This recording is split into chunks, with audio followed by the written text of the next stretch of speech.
What's up, everyone? We are live at 5. It is Tuesday, September 8th, I think. I'm Paul Wontorek. I'm Beth Stevens. And we're joined, as always, by Caitlin Moynihan. Hello. It's September 8th. It's a new month. We took a little hiatus. Broadway is unfortunately still shut down, but we are back, and we're back to bring you news and amazing guests. And today we have some Emmy nominees. Who's here today? Oh, the very talented Mizer and Moore, Curtis Moore, Thomas Mizer are here from the marvelous Mrs. Maisel. You know, I love Mizer and Moore. Mizer and Moore. Just sounds Mizer like, and Moore. Get me Mizer and Moore. That's right. That's right. I love that. Very powerful. We're going to find out all about their amazing journey to an Emmy nomination. And don't worry, they're big Broadway people. They're not just fancy Hollywood people. They're Broadway people. But first, let's do some news.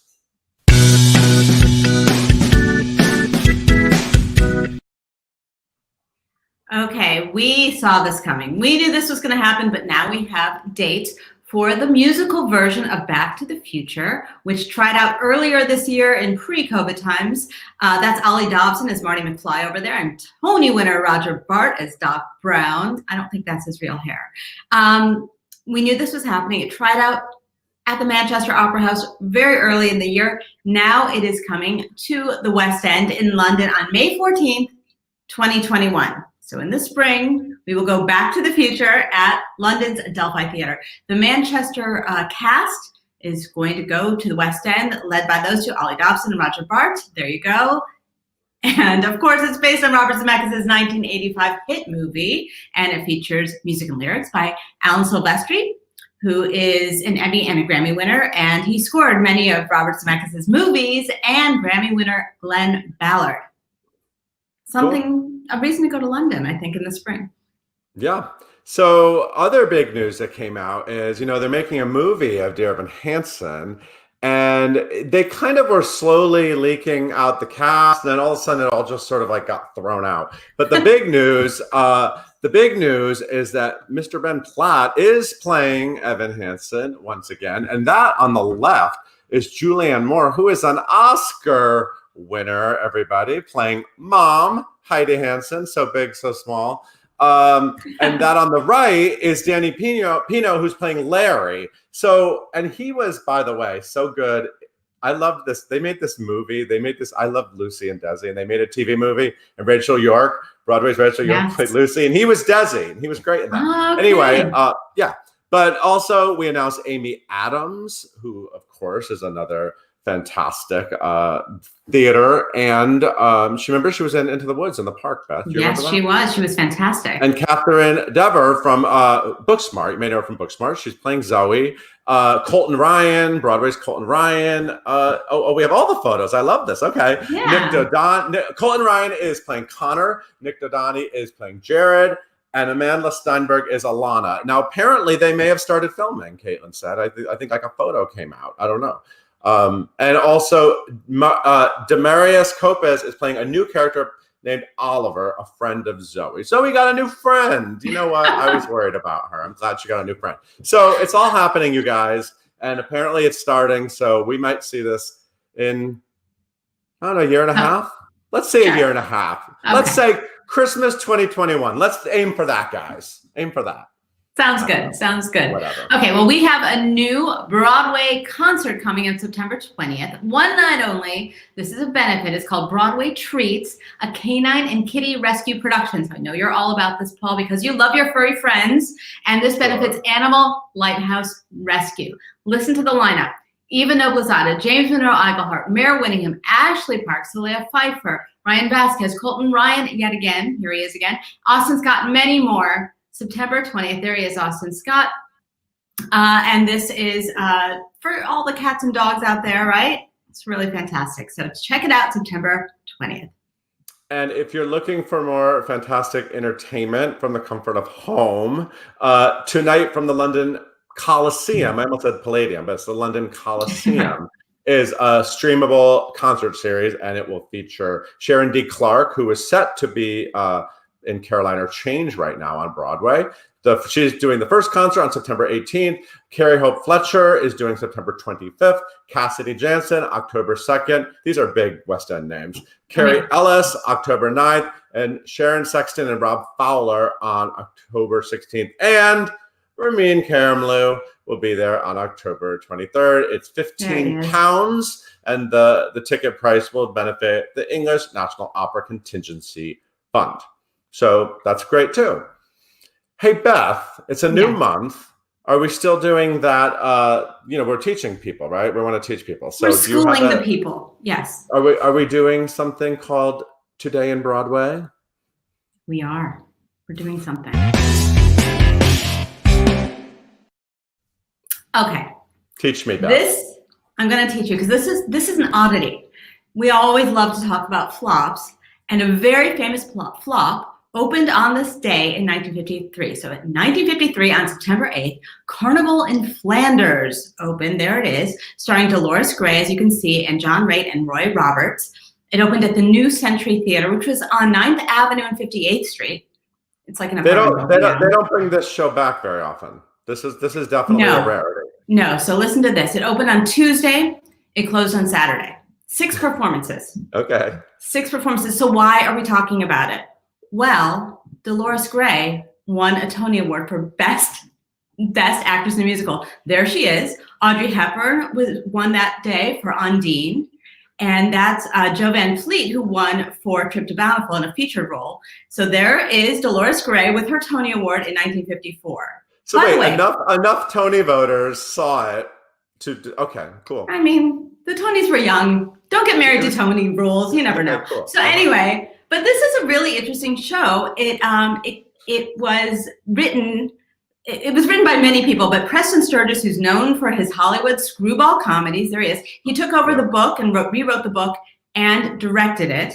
And it features a score by, I'm going to get this correct, Johnny Burke and Jimmy Van Housen. And it gave us a song called Here's That Rainy Day, which became a standard because Frank Sinatra made it famous. Nat King Cole covered it. Barbara Streisand covered it. Basically, everybody has covered it. Mel Torme, Tony Bennett, you name a crooner, they covered this song. So it had a famous song and it had a Tony winner out of its 6 performances on Broadway. So it's an interesting flop that opened on this day in 1953. I thought you should know about it.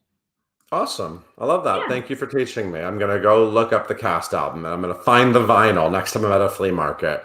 Hey, Caitlin. How you doing? Oh, I'm great. You're great? I learned a lot. You learned a lot. Okay, so it's time to. I think we lost one of our guests. Am I right? Is there? Okay. I thought you were going to say get me or more. No, well, we're gonna kick this off. And actually, before you introduce Mizer and more, or Mizer and then more, fingers crossed he comes back. I want to remind everybody. I know that all of you who are currently on screen, like me, love The Marvelous Mrs. Maisel. This is like, I remember when I first saw the pilot of this show, I was immediately obsessed with it. Love it so much. And these guys were a big part of season 3 because there's a character called Shy Baldwin.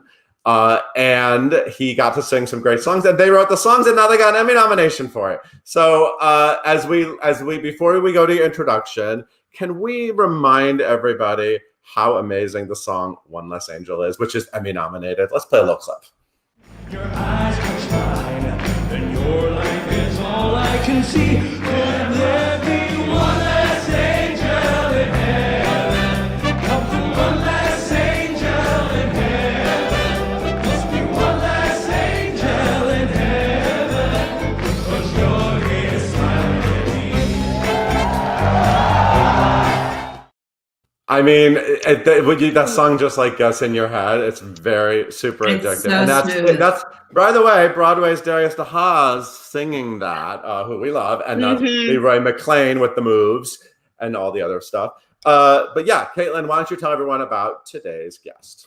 Gladly. Yes, you guys, well, welcome back to Live at 5 Home Edition. You guys are watching us live right here on Facebook and YouTube. We took a little intermission, but we're back, and we are back, as you guys know, with Mizer and More. This is an epic songwriting duo, and they have been Emmy Emmy-nominated for the song One Less Angel that you guys just got a little clip of from the Marvelous Mrs. Maisel season 3. So make sure you guys can follow them on social at Mizer and More. They have an epic like dual Instagram and Twitter account because they're always together. So make sure you follow them there. You guys can drop all of your comments in the questions below.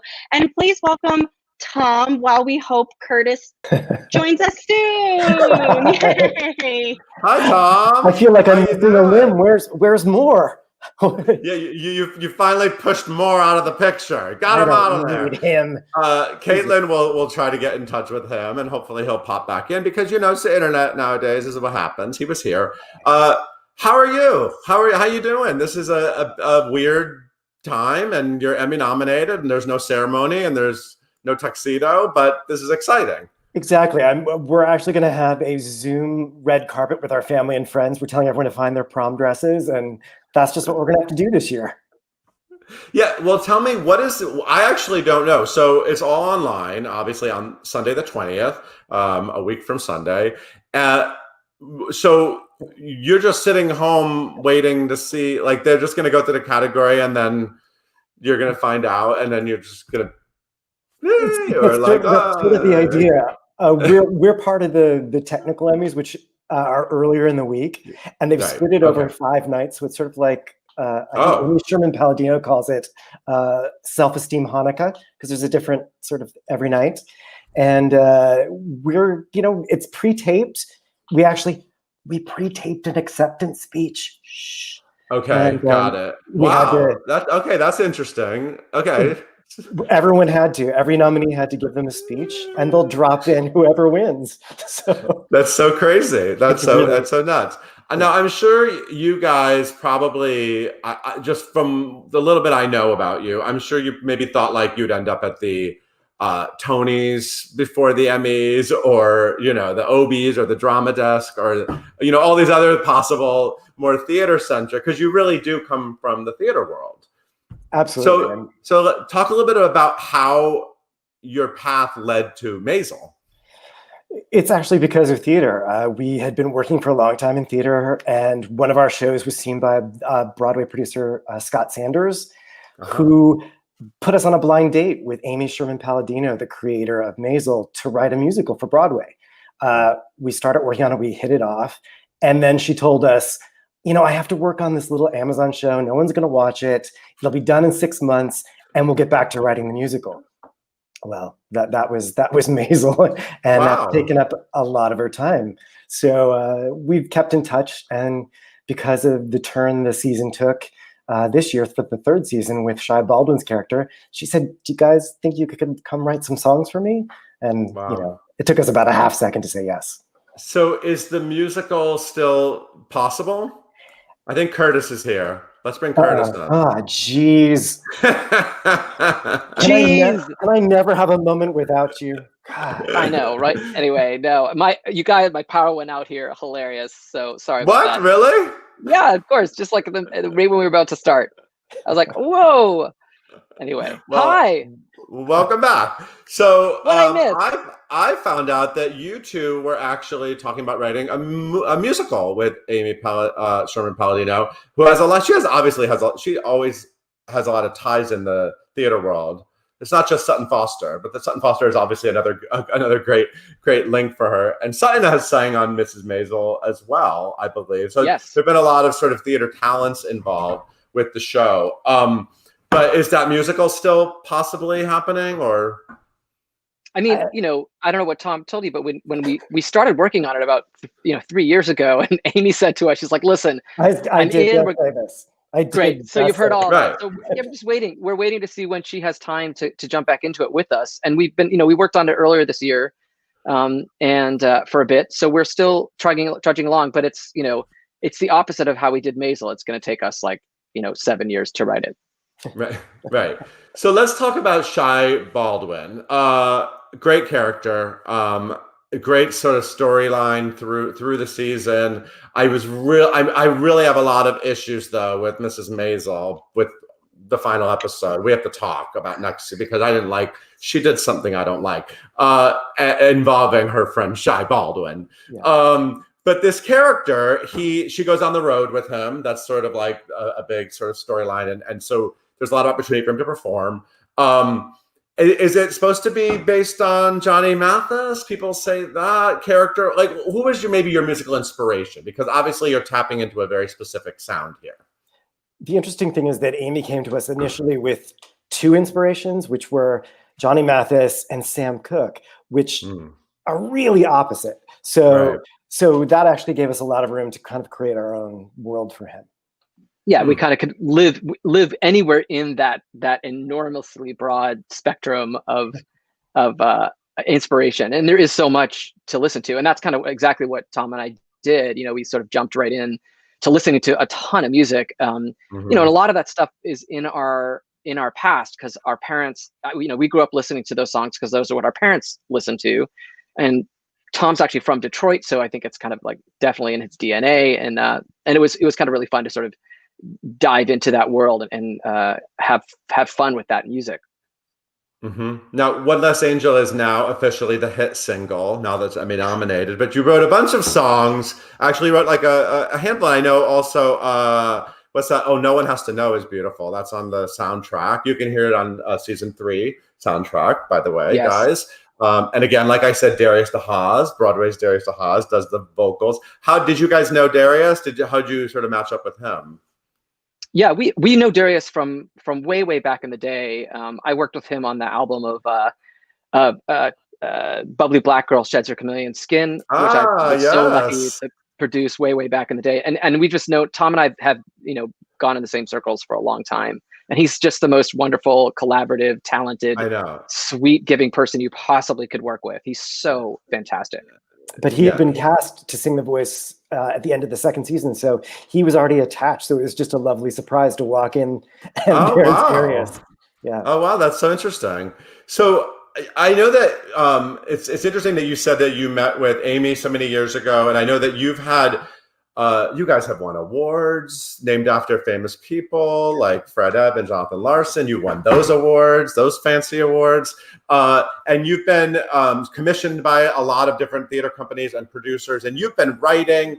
And I don't know if people really understand, and anyone who has questions for rising songwriters like this, please put them in the comments section. But, you know, building a musical theater career, there's a lot of back work, and it's just interesting that you have really been at it, and you also had a musical about the fire, the shirt. What's my triangle? The triangle shirt. Yeah, the shirt factory fire, which is sort of an amazing New York history story. People should look up. Isn't the triangle fire also in Rags? Isn't it mentioned in Rags? It is, right? It is mentioned briefly in Rags. Yeah. Okay, I thought so. But you guys, you had a very successful musical you did on the West Coast. That was sort of, and it sounds like it was time jumping, right? It was like modern and. Yeah, it actually tells two stories set in that building, one current and one during that time, and it sort of flows back and forth between the two. Cool, that's awesome. So you've been doing a lot of different things. Time travel shows. Yeah, well, I like that. I'm into that. How did you meet? I want to hear like what's the. I mean, obviously your names are meant to be together as a team, but how did you actually? We planned it that way. I figured. We actually met. We met in college. We both were studying at Northwestern in Chicago, and Tom was English and theater, and I was electrical engineering and music. And we were paired up. They do because of your names. Exactly. They do a big show every year, a student-written show called the WAMU Show, and it's basically like spangles and shiny objects and the budget of Rhode Island thrown at student songs, and it's the most amazing sort of show. Like Anne Margaret was in it, and Tony Roberts, and all this stuff. Wow. And we got thrown together to write some songs for it. Yeah. And actually had our sort of our mentor, Larry Grossman, who's a Broadway composer. He's Northwestern. He came and heard our stuff and said, "You guys might want to do this." And so we blame him. Exactly. Wow. And so we met there doing that, and we've really stayed working together ever since. I mean, it wasn't, we've done many other things in the meantime, but we've always been working together and sort of pursuing the goals of writing songs and writing shows, and it's been a real gift and a real joy to have someone that I've known for so long that I can sort of trust inherently, both on a level as well. And I think we get along really well, and we enjoy writing, and I just think he's like the smartest person. So it's kind of, I couldn't be more happy to have someone like Tom to be working with, because it's just not something you're always able to get. And so I think one of the things that's helped us really hone our craft is that we can sort of help each other along the way doing various things that we do. Have you been writing at all have you seen each other in the same room, by the way, for the last 6 months? Have you been in the same air? No. No. I know. And the joke is, the joke is, of course, that we've been, it's kind of, I'll finish his joke because we finish each other's stuff. I know exactly what he's going to say. I live in California now. I live in LA and he lives in New York, but I lived in New York for 20 years. And we used to Zoom work, FaceTime work when we just couldn't be bothered to cross under the East River. So we still just work via FaceTime. We sort of had been training all this time to kind of do that. So you've always been used to being separated, basically. Exactly. Is what you're saying. It's really best.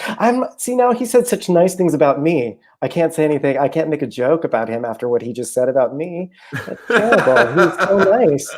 I feel like I should record this and keep this forever.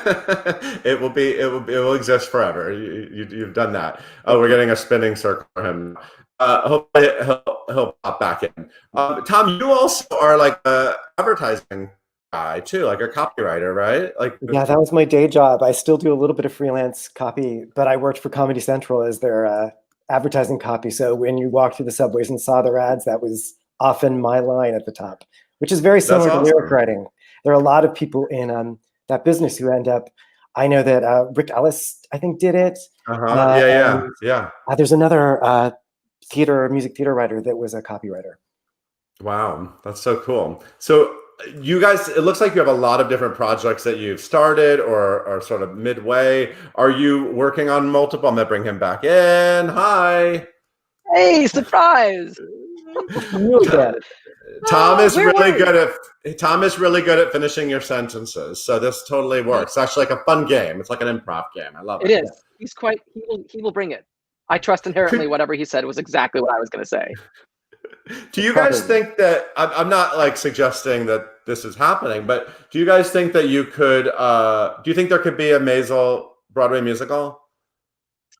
I mean, you just declared it, so it must be so. And do you want to write it? Are you going to write it? Is that what's going to happen? Love it. Would love it. I mean, cool. It already feels like a musical, doesn't it? I mean, even before we did original songs this year, it has such a musical energy to it, and the way they drop those songs in, it wants to sing. It's always wanted to sing. Mm-hmm. And a very theater-friendly cast too. Yeah, it is, and I think Amy and Dan, they're so music-oriented. They're really specific about that, and it's a joy to be doing something. Sometimes when you work in a different realm than what we're used to working, in theater, everybody has to do everything. We're writing this music and lyrics and songs and story, but half the time we're also painting the set or moving a chair around or whatever. And I think and it's not the case when you get to the TV world. There's a lot more resources there, and it's a much bigger kind of thing. But what's great about working on Maisel is how much they all appreciate the cross-pollination of creativity. So, it wasn't like we just wrote the songs and left. Like, we were there from the whole process. We got to do the orchestrations, and we got to conduct, and we got to talk about, performance, and then we were on set. And not only that, but across the board musically, Amy and Dan are so specific about how they want music to work. It's just, and that's just music. I mean, you could say that about costumes and sets and design and casting and of course the writing.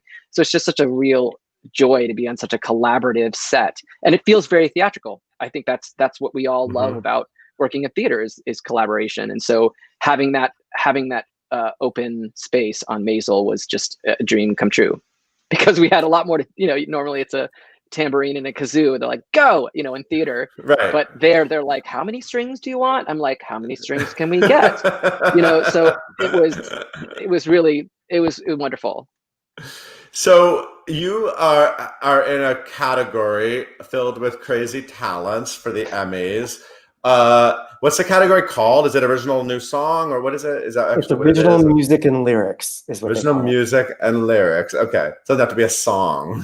Anyway, Okay. I don't, every award ceremony has its own way of describing categories. But yeah, you are in there with, I know, like Ingrid Michaelson, who's been on the show here before, and she's Broadway bound, right? She's writing a musical. She is, so. and she's so awesome. Yeah, she's great. And like Trent Reznor, right? Sorry, I got an Ingrid Michaelson kick. It's all good. Sorry. I that happens to me sometimes too. But it's so interesting to see like the blend of shows, because like these are literally the shows represented besides Maisel. Euphoria, Little Fires Everywhere, The Black Godfather, This Is Us, Watchmen, and Last Week Tonight with John Oliver. I mean, it's like such a weird like combo. So have you like staked out all the other songs and like gone through it all and looked at the competition? There's definitely been some, checking out the Vegas odds to see where we fall. You have to do it.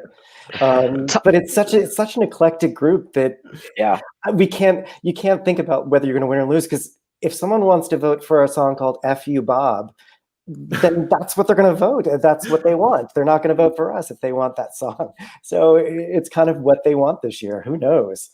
Right. It's really great to be in that kind of group, because those are people that we really respect, and it's like getting to be in a room with we're fans of everyone on various levels, but we're all fans. I mean, I feel so honored and to be in that group, and they're all so nice. We've done enough of these little events that it's just been really great to get to know them and see everybody as humans, and that's really, really great. I only wish that we were in a world where right now that we weren't quarantined, because it would be nice to see these people in person, but I've mostly just seen them on screen, but they've been nothing but great. And, all of those songs are fantastic. Awesome. Does your power go out when you're like talking to Trent Reznor? No. I think that's what happens. Ingrid Michaelson. He made it happen. Let's bring in Caitlin. Speaking of the fans, let's take a few fan questions before we let you guys go.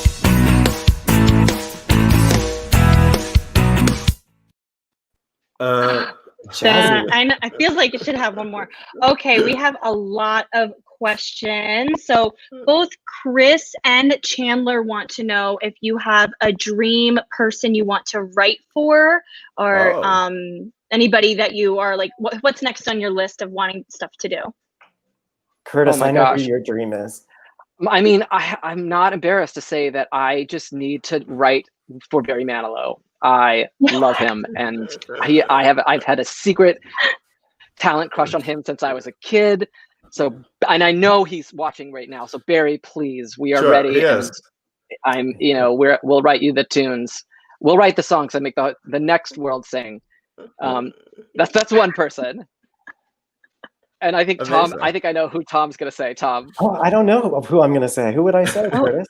Oh, I think there's like 18 people. I mean, listen, there's all the people I would love to. I think go. I want to bring Ariana Grande back to music theater. I want her to sing some. Please. Let's get her to sing some more music theater oriented stuff. Now, what could Barry Manilow and Ariana Grande do together? You just made my head explode. That's my dream come true. Can we make that happen? They could be. You can. You're an Emmy nominees. They could be Mrs. Maisel and her dad. I'm just saying, the Broadway show. Wow! You really opened that show up. Yeah. Yes. Wow. I'm in. Actually, she would be great as Mrs. Maisel. Ariana Grande in Mrs. Maisel the musical. Can we make that happen? I'm in. Yes. I'm who do I Venmo? She would look good in the dress. Right? That's amazing. Somebody text her and let her know she's in. Let me just call her real quick. Speaking of that, kind of similar to what you just said, Marie wants to know, what is your favorite thing about like writing for the world of Mrs. Maisel, like being able to be in that time of like in that era? What's your favorite thing about writing for that? Wait, I have a quick question. When you were on set, did you get to be in period costumes? we only were in period costumes. Yeah. Tom demanded. Yeah, full on. I mean, I basically already look like a 50s like nerd. I look like you don't have to do much. Look at this. This is basically a NASA employee from like.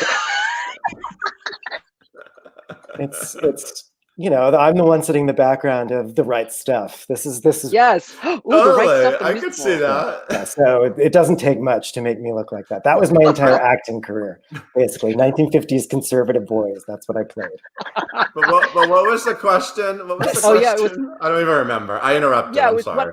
What is how do we work in the authentic world, and how do we get into that? What do we like most about Yes. that? Thank you for world, paying right? attention.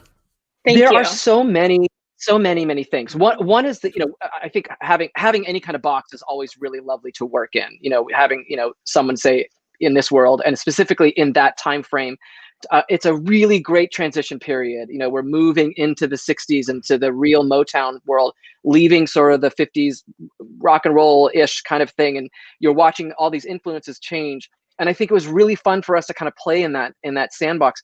Also, what worked really well for us is the songs back then were really short and they just got to the hook really fast. And that's kind of one of the things we really got to do. And it just worked to our advantage to be doing that for TV, because we don't know how long the song's going to be on screen. And in fact, we had no idea that they would put all of the song on screen. In our case, we thought we would get like 15 seconds and then they'd cut away. But in that case, that's why we wrote the songs so succinctly, so that they would sort of be, each of the songs, I think between, 2 minutes and maybe 2 minutes and 30 seconds. I don't know, that's kind of fun. Tom, what would you?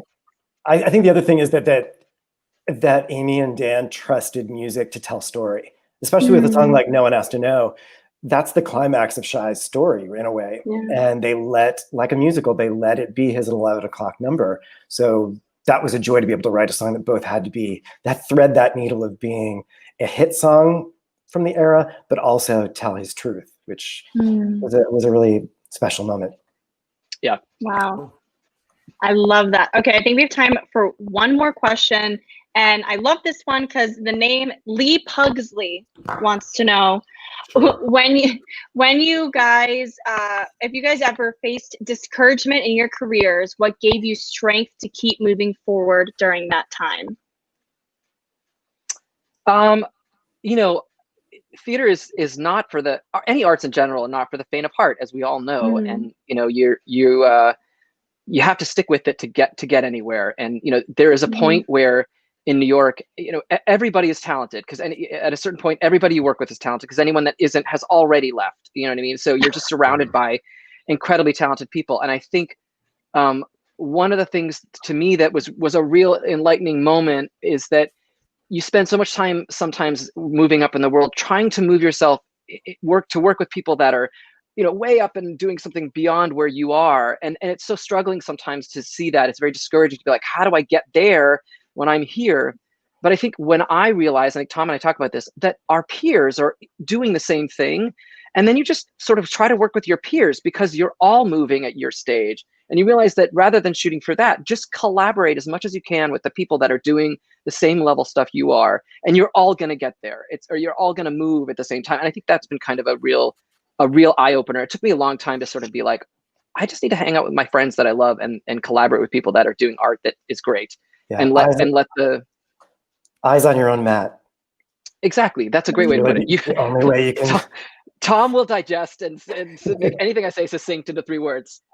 But it's true, because we've hit that discouragement. We've had, what everyone's dealing with right now, which is that, we've had our shows that were on calendars for theaters coming up this year canceled, productions. Yeah. And we don't know where that next theater show is going to be, but if we all, hang together and support each other, I think we're going to make it through this.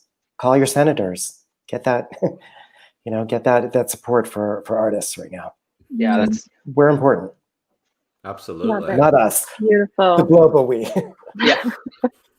You guys are. Well, it's so nice to meet Mizer and Moore. I mean, talk about names that just belong on a trophy together, right? Mizer and Moore. I mean, it's just so good. There should be merch. That's what do you think? You buy some t-shirt. Mizer I and Moore want a merch. t-shirt that says Mizer and Moore. Yeah, we're on it. That's my takeaway. It's a lot not since Bialystok and Bloom has the 2 names sounded so good together. Yes. And you know what? Just for you, Kurt, we should have Mizer and Moore and Manilow. Oh, and man. Yes, please, yes. I'm Very surprised unusual. your internet didn't just explode and you collapsed right here. That should have been how it ended. Yeah. Boom.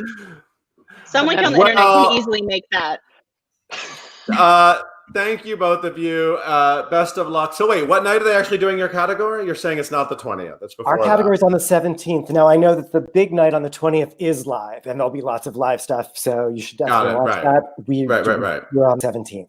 But you've already accepted on video. Yeah, you know what, you guys? Can you release your acceptance speech no matter what happens? We want to see it. It's really cute. It's really good. cute. We had fun. We've all learned how to use Adobe Premiere and Final Cut Pro while in quarantine, so watch out. Thank you, guys. Amazing. I hope to see you in person one day soon. Hey, Caitlin. Us too. Thanks so much for having us. Absolutely. Thank you, guys. Caitlin, why don't you take us out? Yes. Thank you guys so much for tuning in for our fun episode of Live at 5 Home Edition. You can follow along where we get your podcast by searching for hashtag Live at 5 and hitting that subscribe button. Be sure to tune in tomorrow when we talk to Alan Filderman, who is the director of the open air outdoor Godspell that is happening upstate. We're so excited to talk to him all about that. And taking us out today is Tony winner Dolores Gray singing Here's That Rainy Day from Carnival in Flanders on the Merv Griffin Show in 1977. You're welcome in advance. That worn out wish that I threw aside after it brought my lover near. Funny how love becomes a cold rainy day.